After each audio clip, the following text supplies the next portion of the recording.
All right, I'll start this time. This answer has changed over time. There's no doubt about it, right? I was involved with an organization called Dead Impact for many years, and I'm still involved a little bit, but much more involved in the past and working with students. And I still do a lot of where I can try to help. But what I've seen play out, right? There's a little bit of a divergence in terms of the people that want to generally pivot. I like sustainability. I think I can do this role, and I want to pivot into it. There's still opportunities for those people. Like there's lots of new companies coming in, and people are still getting hired as the first, sustainability person. They may not be the CSO, but the big macro shift I've seen, and the one that is playing out kind of every day in the market, is this specialization. And that may not even be the right word. It's more of a, matching skill sets per the need of the company. A lot of these companies have been doing this for a while, or like Anisa or Emma, they're building teams, or they're from scratch, or they're going into and working with an existing team. And the jobs, if you take a look broadly, there you'll see, I need somebody in comms focused on sustainability, right? I need somebody in supply chain. The two roles that are out there now that the profession cannot find the talent for are reporting broadly and climate, either accounting or reporting. And big companies, whether they're private or public, are working very hard to meet these external demands, and there is not talent in the marketplace.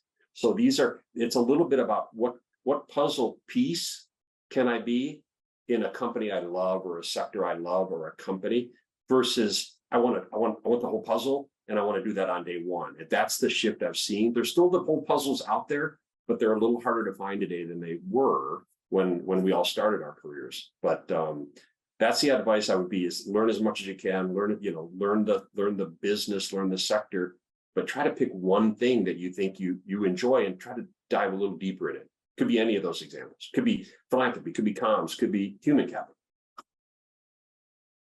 Yeah, that's the beauty these days. Is Dave pointed to some specific roles that are being sought after now, but if you join the right company, everyone's role can be sort of have a sustainability component, and you can sort of further accentuate it once you're there. There are just so many ways to approach this, but one of the pieces of advice I often give is like, either if you want to get into the field broadly, don't be so picky, because you get into the field and then you sort of start and you can find your way, or find the right company that you think actually lives those values, and the right manager, right? Because that's so key, and sort of work it in that way if you can't get a role that says, in the sustainability department.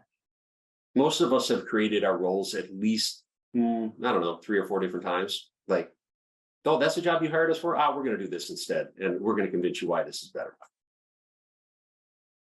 I actually think I've only ever applied for one job. It's always been about making your own job, right?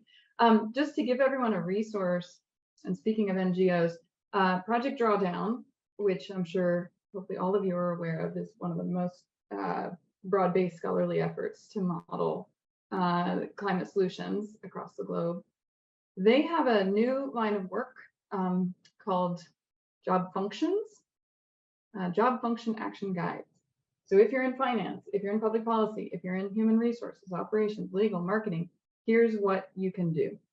And so I think that sort of crosswalk between the traditional departments of a business and the sustainability aspirations of that business is a really good way to get in the door. And you don't have to have sustainability in your title to do the work.